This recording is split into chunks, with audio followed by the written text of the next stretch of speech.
नमस्कार दोस्तों, आपका स्वागत है। आज इस कर्म के सिद्धांत के भाग में हम बात करने वाले हैं ऐसे लोगों की कि जो ऐसे लोगों के दोस्तों आपने भी देखा होगा कि उनको कभी कभी बहुत ही बुरी बहुत ही बुरा बर्ताव मिलता है लोगों से। और बाद में ये लोग इतने बुरे बन जाते हैं कि ये लोग भी बाद में लोगों से बुरा बर्ताव करते हैं। और बाद में वो लोग ये कहेंगे कि हमने हमारे साथ दुनिया ने ऐसे किया, इसलिए हम भी दुनिया के साथ वैसे ही करेंगे। और अपने आप को वो जस्टिफाई करने की कोशिश करेंगे।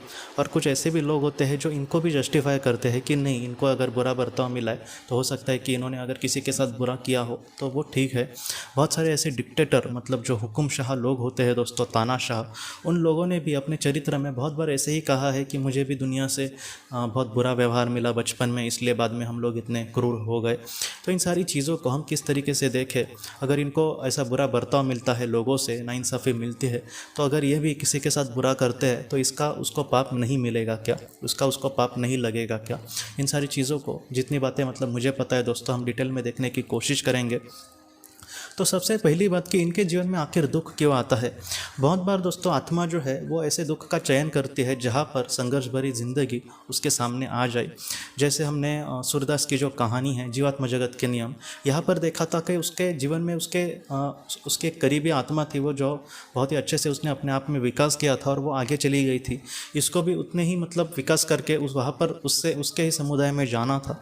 इसलिए इसने जीवन का इस तरीके से चयन किया था सूरदास की आत्मा ने कि वो इस तरीके से पृथ्वी पर आएगी और बहुत ही बुरी परिस्थिति का सामना करके वो इस दुनिया में कुछ बुरे परिस्थिति का सामना करके आगे जाएगी। तो इन सारी चीज़ों का उसने सामना करने की कोशिश करी थी, उसने ठानी थी ये सारी बातें। लेकिन जब वो पृथ्वी पर आया तब वो उसको भी बुरी परवरिश मिली लोगों से, अपने घर के लोगों से भी, और बाद में वो भी एक बुरा इंसान बन गया। तो इसलिए ज़्यादातर ऐसी जो आत्माएं होती है उनके जीवन में ऐसी बुरी अवस्था आ जाती है। तो इन सारी बातों से दोस्तों बहुत बार क्या होता है कि ऐसे जो लोग हैं, ऐसी जो आत्माएं होती है, वो भी कुछ बुरा करने की कोशिश करेगी। जैसे एक बच्चा है, उसकी परवरिश बहुत ही बुरी हो तो हो सकता है कि अगले पार्ट में जैसे जैसे वो बड़ा बनते जाएगा वैसे वो भी लोगों के साथ बहुत ही कुछ बुरा करने की कोशिश करे। तो वैसा ही बहुत सारी आत्माओं के साथ होता है। तो ऐसे जीवन को हम किस तरीके से देखेंगे दोस्तों, इसका ये ज़रा भी नहीं है दोस्तों कि अगर इनके साथ किसी ने कुछ बुरा किया है तो अगर ये भी किसी के साथ बुरा करेंगे तो उसके लिए उनको बड़े दिल से माफ़ किया जाएगा। ऐसा नहीं होता।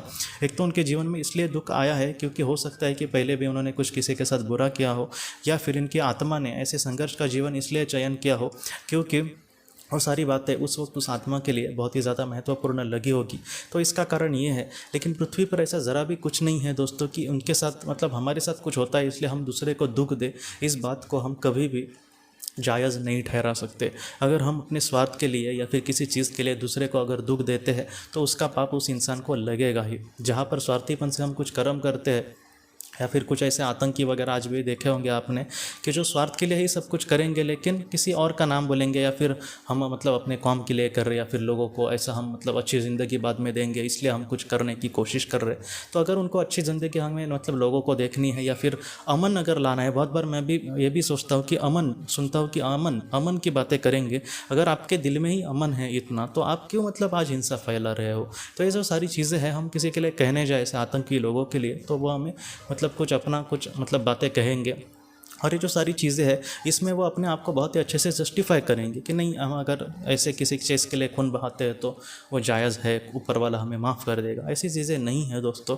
अगर हम अपने स्वार्थ के लिए या फिर अपने इसके लिए कुछ करने की कोशिश करते हैं बुरा, तो उसका पाप 100% हमें लगने वाला है। ये बात खुद खुर्शीद भावनगरी जी और विस्पर रतु ने बहुत अच्छे से कही थी कि आप अपने आप को बेवकूफ़ बना सकते हो, आप दुनिया को भी बहुत ही अच्छे से बेवकूफ़ बना सकते हो, लेकिन सर्वशक्तिमान ईश्वर जिसने हमको बनाया है उसको हम ज़रा भी बेवकूफ़ नहीं बना सकते।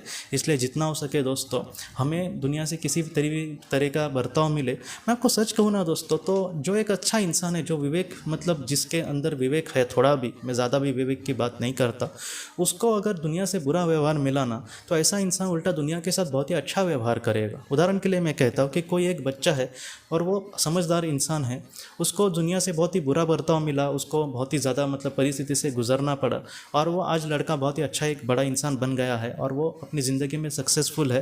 तो उसके सामने ऐसा ही बुरा कोई बच्चा जिसको बहुत ही बुरी वर्तणूक मिली है, बर्ताव मिला है लोगों का, तो ऐसा जो इंसान होगा ना दोस्तों, उस बच्चे के साथ बहुत ही अच्छे से व्यवहार करेगा। वो ये नहीं सोचेगा कि मेरे साथ दुनिया ने बुरा बर्ताव किया, वो ये सोचेगा कि दुनिया ने मेरे साथ जो बुरा बर्ताव किया है, मैं कम से कम इस बच्चे के साथ वैसा बर्ताव नहीं होने दूंगा। मतलब क्या है कि ऐसी जो बुरी चीज़ें हैं वो हमें कुछ सिखाती है। जैसे मैं मतलब 2 दिन भूखा था तो मुझे बहुत परेशानी से गुजरना पड़ा, वैसा ही अगर कोई मेरे सामने भूखा इंसान आया तो इसका मतलब ये नहीं है कि मैं अपनी बखान उसके सामने करूँ कि मैं 2 दिन भूखा था। इसका मतलब यह है कि मैं उस दुख से कुछ मतलब मुझे सीखना होगा और मैं उसको कुछ खाना ला कर दूँ, या फिर उसके मतलब बोलते हैं ना मुँह में 2 मतलब निवाले मतलब मैं उसको दे सकूँ, ऐसा कुछ उसके लिए करूँ। तो इस तरीके से बातें हैं दोस्तों। बहुत बार हमने भी आजकल मैं मतलब ऐसी जब चीज़ें सुनता हूँ तब लोग भी ऐसे लोगों को बहुत बार जस्टिफाई भी करते हैं कि नहीं उसके साथ बुरा हुआ इसलिए उसने किसी के साथ बुरा किया, ऐसा हमें नहीं सोचना चाहिए। जितना हो सके जो संत है दोस्तों उनको भी दुनिया से बहुत बार बुरा व्यवहार मिला। मैं हमेशा आपको कहता हूँ संत ज्ञानेश्वर जी मतलब जब भिक्षा मांगने के लिए जाते थे लोगों के घर पे, तब उनके झोली में दोस्तों लोगों ने गोबर भी डाला है, पत्थर भी डाले हैं, लेकिन ये जब मतलब बड़े इंसान बन गए एक मतलब दुनिया में, मतलब कहीं ना कहीं वहाँ पर उनका जब नाम होने लगा, तब इन्होंने तो मतलब उनके साथ कुछ बुरा नहीं किया ना, उन लोगों के साथ बड़े दिल से उन्होंने माफ़ किया, उल्टा और प्यार से वो उनके साथ बात करते थे। मतलब क्या है दोस्तों, ये जो संत है वो कहीं ना कहीं हमें मतलब मुझे लगता है कि ये एक आईना की तरह है जो हमें सच दिखा रहे हैं कि किस तरीके से तुम्हें कर्म करना होगा। इसलिए जितना हो सके दोस्तों हम स्वार्थ के लिए अगर किसी का कुछ बुरा करते हैं, हमारे साथ कुछ भी हुआ हो, लेकिन अगर हम स्वार्थ के लिए कुछ करने की कोशिश करते हैं तो उसकी जो सज़ा है वो 100% हमें मिलने ही वाली है, चाहे हम कुछ भी करें या फिर हम किसी को किसी भी तरीके से जस्टिफाई करने की कोशिश करें, खुद को जस्टिफाई करने की कोशिश करें। जितना हो सके दोस्तों हमारे साथ अगर कोई कुछ बुरा करेगा तो उसकी सज़ा उस इंसान को ज़रूर मिलेगी जिसने हमारे साथ बुरा किया है, लेकिन जितना हो सके हमें अपने जीवन में कभी भी किसी के साथ बुरा नहीं करना। हमें ऐसा किसी के साथ भी नहीं करना जिससे किसी के आंखों में आंसू आए, किसी के हमें बद्दुआ मतलब मिले। इस तरीके से हमें कर्म अपने जीवन में कभी भी नहीं करना है दोस्तों। तो दोस्तों हम अपने अगली वीडियो में किसी नए विषय को लेकर मिलेंगे, तब तक आप अपना अपने परिवार का ख्याल रखना। आपका बहुत बहुत धन्यवाद। ज़िंदगी की रोशनी ये एक कंसल्टेंसी है जो ऐसे लोगों को मदद करने की कोशिश करती है जिन्होंने किसी अपने को खोया है, या फिर जो लोग अपने जीवन में बहुत ही ज़्यादा दुखी है। जो लोग इस संस्था के साथ जुड़ेंगे उन्हें पास्ट लाइफ रिग्रेशन की ऑडियो, ध्यान करने के लिए 5 ऑडियो, 10 ऑडियो बुक्स और उसके साथ साथ PDF किताबें, मतलब ऐसी किताबें जो मोबाइल या फिर लैपटॉप या फिर कंप्यूटर पर आप पढ़ सकते हैं, ऐसी किताबें उन्हें ईमेल पर या फिर व्हाट्सएप पर भेजी जाएंगी। जो लोग इस संस्था के साथ जुड़ना चाहते हैं वो कृपया इस नंबर पर व्हाट्सएप मैसेज करें। आपका बहुत बहुत धन्यवाद।